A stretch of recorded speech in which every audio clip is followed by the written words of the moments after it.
गोलियों की आवाज़ सुनी थी। पिस्टल छीन करके जो है भागने की कोशिश किया।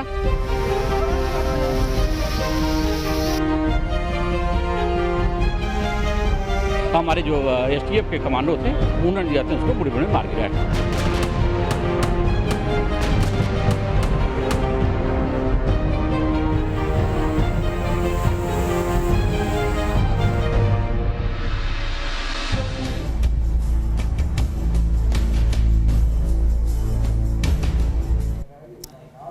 विकास दुबे गैंगस्टर का एनकाउंटर हो गया। और चलिए इस वक्त एक बड़ी खबर इसी से जुड़ी आ रही है। सीएम योगी ने डीजीपी को बुलाया है। बड़ी खबर बता दें आपको, लखनऊ में इस वक्त हाई लेवल एक मीटिंग जारी है और इस वक्त योगी आदित्यनाथ उस पूरी खबर पर लगातार नजर बनाए हुए हैं। विकास दुबे एनकाउंटर से जुड़ी ये बड़ी खबर है। सीएम योगी ने डीजीपी को बुलाया है। डीजीपी सीएम को विकास दुबे एनकाउंटर की जानकारी देंगे। थोड़ी देर में मुख्यमंत्री योगी आदित्यनाथ से मुलाकात होगी डीजीपी की। विकास दुबे एनकाउंटर पर कुछ सवाल हैं जिनका जवाब जानना चाहते हैं सीएम योगी और इसी के लिए यह हाई लेवल मीटिंग अब से कुछ देर बाद होगी। डीजीपी को तलब किया गया है मुख्यमंत्री योगी आदित्यनाथ द्वारा। थोड़ी देर में मुलाकात होगी। क्या जानकारी वहां से निकल के आएगी और क्या है ये मीटिंग की पूरी वजह, ये भी हम आपको बताएंगे। न्यूज नेशन इस बड़ी खबर पर लगातार बना हुआ है, पल पल की अपडेट आपको दे रहा है।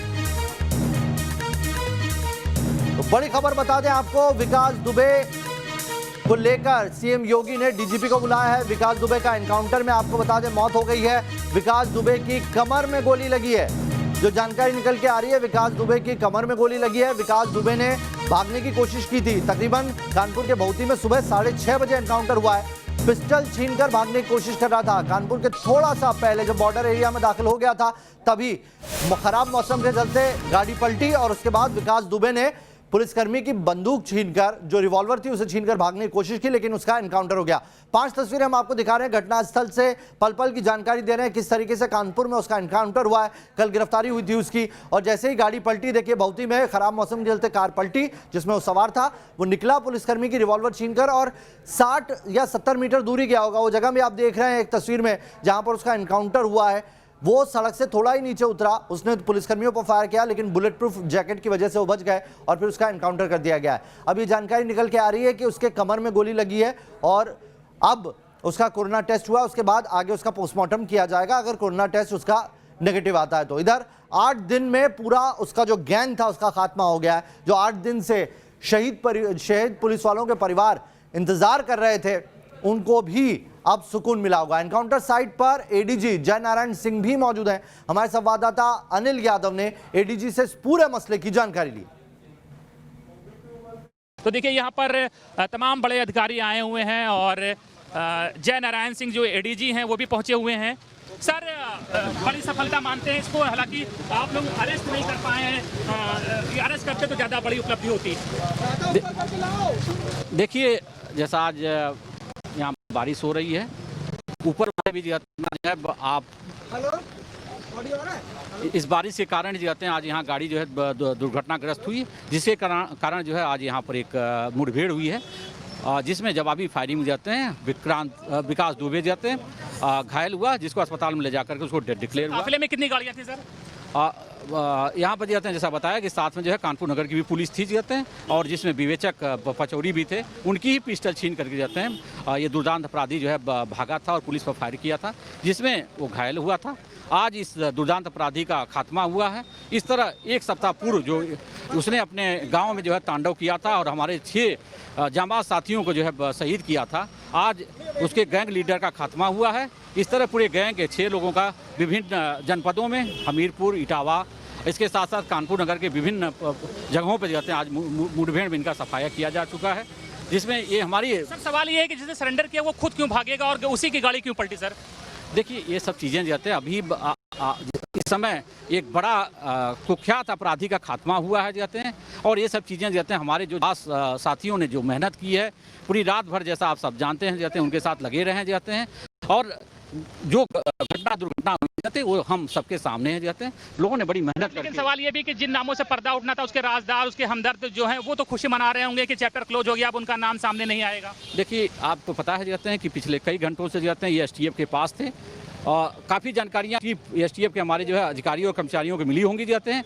तो इसलिए ये कहना जाते हैं कि जो है राज जो है ख़त्म हो जाएगा। एसटीएफ के अधिकारियों से अभी हम बात करते होंगे, जो टीमें साथ में लगी हुई थी, उनसे हम जानकारी प्राप्त करेंगे कि कौन कौन से लोग थे जो इन्होंने संरक्षण दिया, जो इन्होंने भगाने में जिन्होंने सहयोग किया। हम सब जानकारी आपके सामने रखेंगे। धन्यवाद। क्लोज के बाकी सदस्यों को भी ढूंढा जाएगा, बाकी जो साथी हैं। मैंने आपको शुरू में बताया था कि अब इस समय पूरी हमारे उत्तर प्रदेश पुलिस के हर जनपद में, जैसे हमीरपुर और जाते हैं इटावा में एक जज्बात है सभी लोगों में, चूंकि इन्होंने 8 हमारे पुलिसकर्मियों को शहीद कर दिया है और उन्हें जाते इसने मौत का तांडव किया था। सभी लोग इस समय जाते हैं, यही केवल मैं बताना यूपी पुलिस का नहीं, जिस तरह से हरियाणा पुलिस, मध्य प्रदेश पुलिस, सभी लोग इस पूरे गैंग को खात्मा करने में, समाप्त करने में, पकड़ने में और कार्रवाई करने में जाते हैं, सभी का बहुत बड़ा व्यापक सहयोग रहा जाते हैं। सभी ने इसको चुनौती दी है, आज उस चुनौती में जो है सफलता मिली।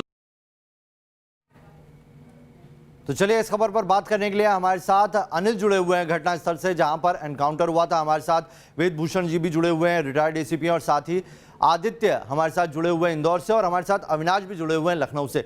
चारों से बातचीत करेंगे। सबसे पहले अविनाश, आपके पास आता हूं। अभी जानकारी ये निकल के आई है कि मुख्यमंत्री योगी आदित्यनाथ ने डीजीपी को बुलाया है इस पूरी घटना पर जानकारी लेने के लिए। क्या जानकारी आपके पास?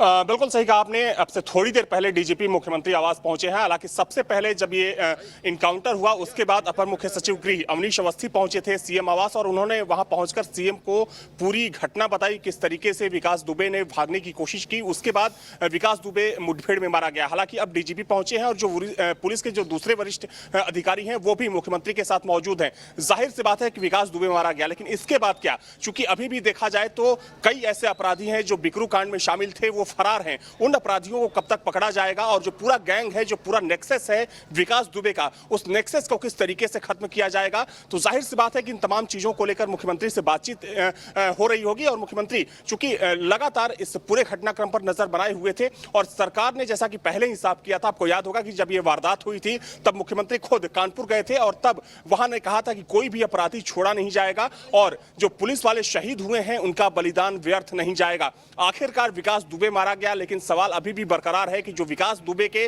दूसरे साथी हैं जो कि इस वारदात में शामिल थे, वो कब तक पकड़े जाएंगे, उनके खिलाफ कब तक कार्रवाई की जाएगी। और जो बात यह भी सामने आ रही है कि कहीं ना कहीं जो कानपुर का जो एक पुलिस महकमा है, उसके कई ऐसे पुलिस अधिकारी हैं, पुलिस के कर्मचारी हैं जो कि विकास दुबे के संपर्क में हैं। तो उस नेक्सस में कौन कौन से लोग थे, कौन कौन से राजनेता थे? क्योंकि आपने देखा कि लगातार विकास दुबे की अलग अलग फोटो वायरल हो रही हैं, तमाम पार्टियों के नेताओं के साथ विकास दुबे का उठना बैठना था। तो ये तमाम चीजें चल रही हमारे साथ इस वक्त एक बड़ी खबर आ रही है, वो बता दें। विकास दुबे एनकाउंटर से जुड़ी इस वक्त की सबसे बड़ी खबर है।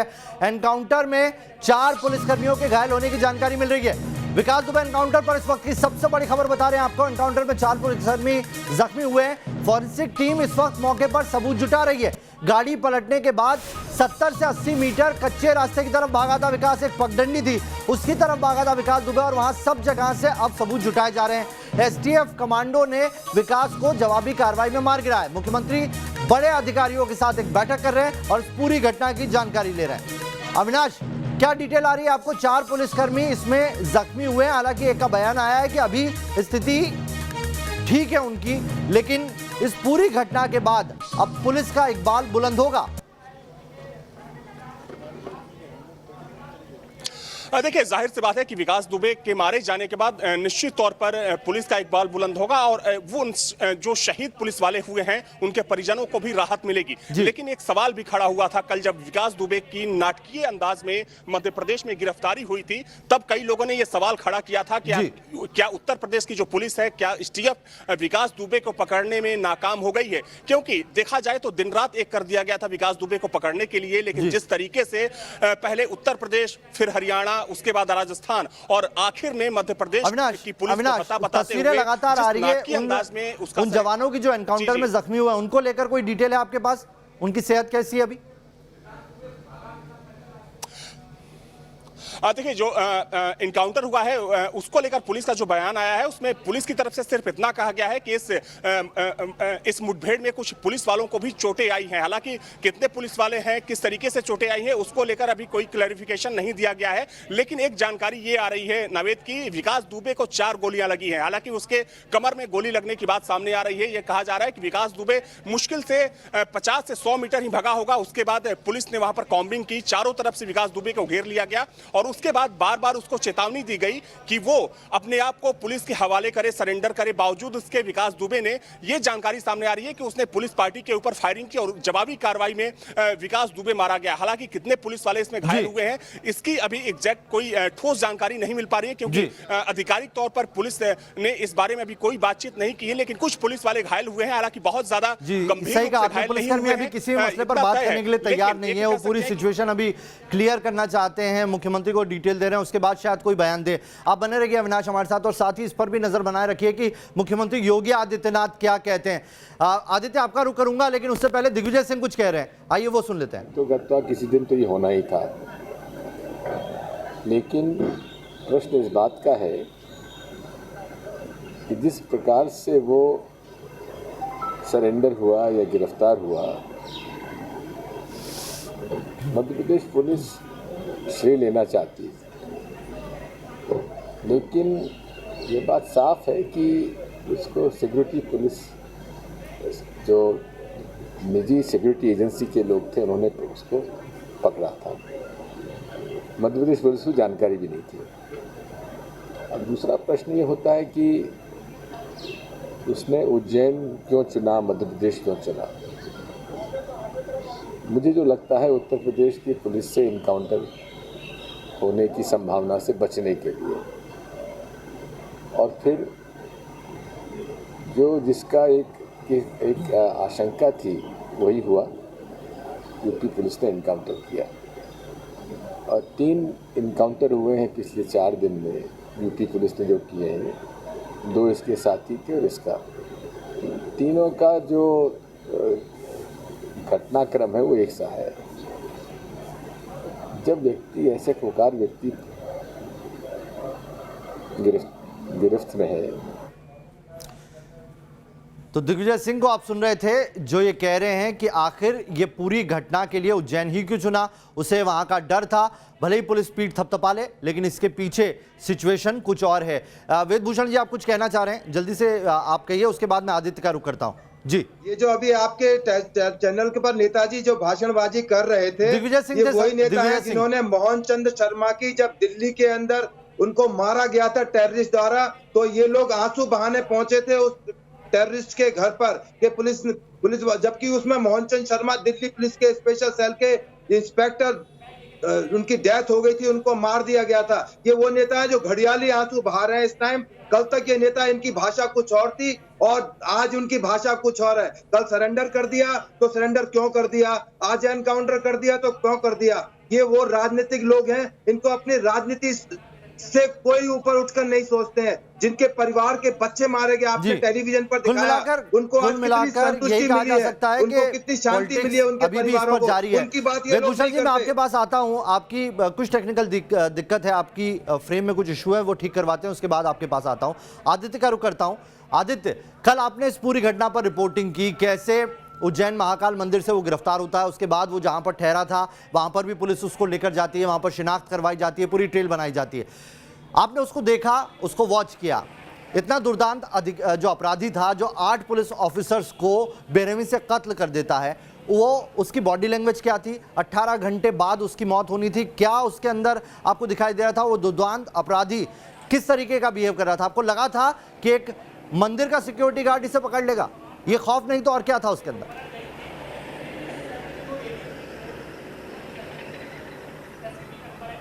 देखिए, निश्चित रूप से बहुत सही सवाल उठाया नावेद आपने, क्योंकि सबसे पहली बात तो एक राज्य मंत्री स्तर के वीवीआईपी की हत्या करने के बाद जो आदमी सरेआम उत्तर प्रदेश में इस तरह का आतंक मचाता हो और अब पुलिस वालों की कत्ल करने के बाद जब पुलिस सरगर्मी से ढूंढती हो, ऐसा अपराधी निश्चित ही अगर उज्जैन महाकाल मंदिर में पहुंचता है तो नावेद वहां पर जो दृश्य होता है बड़ा ही हैरत अंगेज दृश्य था और बड़ा नाटकीय घटनाक्रम था। वहां पर जब विकास दुबे पहुंचता है और सिक्योरिटी गार्ड को ये कहता है मंदिर में दर्शन करने के आने के बाद कि हम कानपुर के विकास दुबे हैं, तो सिक्योरिटी गार्ड को यकीन नहीं होता। उसके बाद वो अपनी जेब से अपना आधार कार्ड निकालकर उसको तस्दीक कराता है कि भाई हम ही कानपुर के विकास दुबे हैं जिन्हें पुलिस की 100 टीमें ढूंढ रही है, 5 लाख का इनाम है हमारे ऊपर। तो सुरक्षाकर्मी को ऐसा लगता है शायद ये महाकाल के सामने वाली दुकान से भांग खाकर आ गया है और उलझुल बातें कर रहा है। लेकिन जब उसने दबाव बनाया तो उसके बाद उन्होंने पुलिस चौकी को इत्तला दी, पुलिस वहां पर पहुंची और उसके बाद जो हुआ वो सबके सामने है।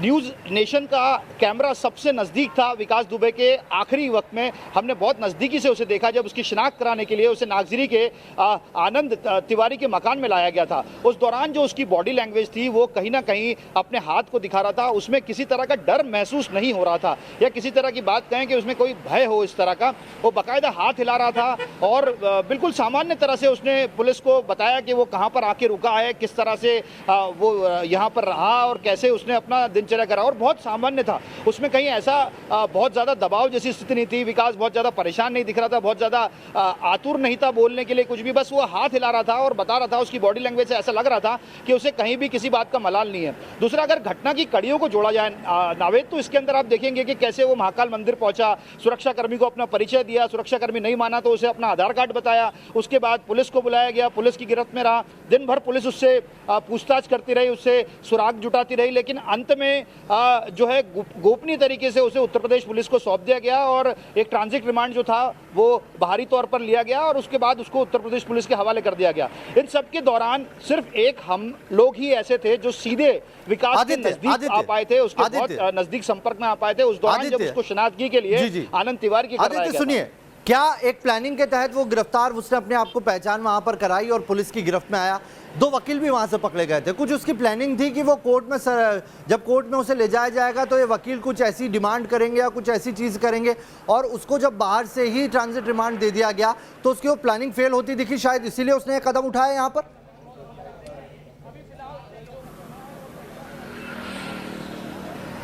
देखिए, निश्चित रूप से नावेद सवाल तो कई खड़े होते हैं और उनमें से एक लाजमी सा सवाल है जो आप उठा रहे हैं और बता रहे हैं इस बात को, क्योंकि जिस तर्ज पर वो यहाँ पर आया था आश्वस्त होकर और खुद अपने आप को उसने अपनी पहचान बताकर जो है सुरक्षा कर्मियों के हवाले किया, पुलिस के हवाले किया, और उसके बाद से जिस तरह की पूरी घटनाक्रम देखने में आया जहाँ 2 वकील को हिरासत में लिया गया, तो कहीं ना कहीं उसकी मंशा थी, क्योंकि उसके पास अब एक ही चारा रह गया था। यूपी, हरियाणा और तमाम दूसरी जगह वो बिल्कुल भी सुरक्षित नहीं था, ये बात उसे पता पड़ गई थी, क्योंकि उसके साथ के 5 लोगों के इनकाउंटर हो चुके थे। तो कहीं ना कहीं वो इसी उम्मीद में यहाँ पर आया था, और उसकी माँ के बयानों पर भी गौर करें तो उन्होंने ये कहा कि बाबा महाकाल की शरण में आया, इसके कारण वो बच गया है। हाँ। तो कहीं ना कहीं उसकी एक सुनियोजित जो जिसे कह सकते हैं एक रणनीति थी जो इसको देखकर लगता है। जी अविनाश, आपके पास आता हूं, आपको लगता है कि कोई प्लानिंग उसकी फेल हो गई, इसलिए आता हूं आदित्य, आपके पास आता हूं मैं।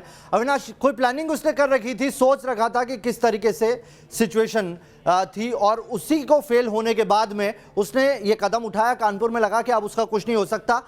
और विकास दुबे एनकाउंटर से जुड़ी कुछ तस्वीरें आ रही हैं, आइए सबसे पहले वो तस्वीरें आप तक साझा कर दें, जहां पर जिस जगह पर एनकाउंटर हुआ, जो घटनास्थल था, उस गाड़ी जिसमें विकास दुबे मौजूद था वो गाड़ी पलटी, और कैसे अब वहां पर फॉरेंसिक टीम पहुंची हुई है और फॉरेंसिक टीम उसका मुआयना कर रही है, क्योंकि फॉरेंसिक टीम ही अब ये बता पाएगी कि क्या हुआ था उस वक्त, कैसे पूरी वहां की सिचुएशन रही थी। जो बयान सामने आ रहे हैं उन बयानों का मिलान होगा और कैसे विकास दुबे हथियार छीनकर वहां से भागा। तो वो तस्वीरें हम आपको दिखाएंगे, जिस तस्वीरों की अभी शिनाख्त की जा रही है, वहां पर पहुंची है टीम, फॉरेंसिक की जांच कर रही है। लेकिन सवाल यहां पर यह भी खड़ा होता है कि जो मौसम है बहुत ज़्यादा ख़राब है, बारिश लगातार हो रही है, और ऐसे में जो साक्ष्य है वो फॉरेंसिक के लिए जुटाना बहुत मुश्किल हो जाता है, क्योंकि बारिश के अंदर जो फॉरेंसिक के लिए काम, ये कह सकते हैं कि जो अब 100% चीज़ें वहां पर होती है वो 90% तक गायब हो जाती है। ये देखिए आप, इस गाड़ी की जाँच की जा रही है, यही वो गाड़ी है जिसके अंदर विकास दुबे मौजूद था। इसमें पुलिस वर्दी आपको दिखाई दे रही है, और चलिए बाइट आ रही है। उसमें एसटीएफ की गाड़ी पलट गई, और पलटने के बाद से उसके बाद से उसने पुलिस की वेपन छीनने की कोशिश की, भागा। उस दौरान पुलिस ने भी रिटेलिएटरी फायर किया है और उसमें घायल हुआ, जो बाद में हॉस्पिटल में ले जाया गया और वहाँ उसको डेड घोषित किया गया है। इसके बारे में ऑफिशियल वर्जन जब आएगा तो मुख्यालय के द्वारा रिलीज़ किया जाएगा। सर, बयान में क्या कबूला था अभी तक, कुछ बातें निकल के? अभी ये कोई चीज़ है, अभी तो रास्ते में आ ही रहा था, अब यहाँ पूछताछ कहाँ हुई थी, पूछताछ के बाद अभी इसके बारे में ऑफिशियल बयान जारी किया जाएगा। एक्सीडेंट में क्या लापरवाही रही, क्या इन चीज़ों को भी देखा जाए? ये अभी जब ऑफिशियल वर्जन जारी किया जाएगा उसमें सभी चीज़ें रहेंगी। सर, जिन पुलिसकर्मियों को गिरफ्तार किया गया है, क्या उन पे भी कार्रवाई की जाएगी? सुन रहे थे जिन्होंने कहा कि पूरी अभी ये तो विवेचना का प्रश्न है, इसको देखा जाएगा, इसको देखा जाएगा, विवेचना में जो तथ्य आएंगे वो देखेंगे। ठीक है। तो ADG law and order Prashant Kumar को आप सुन रहे थे। उन्होंने कहा कि जो भी जानकारियां अभी मिलेगी एक बाकायदा ऑफिशियल स्टेटमेंट इसमें जारी किया जाएगा। और अभी आप वो तस्वीरें देख रहे हैं जिस गाड़ी का एक्सीडेंट हुआ था, जिसमें खुद विकास दुबे मौजूद था, उसकी फॉरेंसिक जांच के बाद अब वहाँ पर मीडियाकर्मी उसके विजुअल बना रहे हैं। कई सारे सामान हैं, फॉरेंसिक पूरी टीम जो है सारे साक्ष्य जुटा चुकी है और उसके बाद ही किसी को आने की वहाँ पर अनुमति होगी, क्योंकि उसके पहले तक पूरा एक एरिया कवर किया होता है, कोई भी वहाँ पर जा नहीं सकता, किसी भी सामग्री को छू नहीं सकता है। लेकिन अब वो सारी जांच हो चुकी है और इसीलिए अब वहाँ पर मीडिया पहुँची है। देखिए कई सारी वहाँ पर आपको चीज़ें दिखेंगी, उसके अंदर आपको पुलिस की वर्दी दिख रही है। बीच में वो बताया जा रहा है, वो बीच में जगह थी जहाँ पर वो बैठा हुआ था और वहीं से जब गाड़ी पलटी तो ड्राइवर की तरफ वाले गेट से जो खिड़की खुली थी वहाँ से वो बाहर निकला। उसने एक हथियार छीना पुलिसकर्मी का और वहाँ से सड़क के नज़दीक जो पगडंडी थी उसमें उसने भागना शुरू किया और 60 से 70 मीटर ही भागा होगा जब उसे घेर लिया गया और जवाबी फायर में उसे मार गिराया गया है। तो वही विकास दुबे है जिसका अंत नज़दीक आते ही वो कैसे जगह जगह बदल रहा था, भाग रहा था और जो शख्स 8-8 पुलिसकर्मियों का दुर्दांत हत्यारा हो, जो पुलिस थाने के अंदर एक राज्य मंत्री की हत्या कर देता हो, उसकी हालत देखिए आप क्या रही कि उसका अंत ऐसा हुआ। उसे एक मंदिर के सिक्योरिटी गार्ड ने पकड़ा है। इससे बड़ा तमाचा उन तमाम गैंगस्टर के लिए जो उसके रास्ते पर चलना चाहते हैं, कुछ नहीं हो सकता।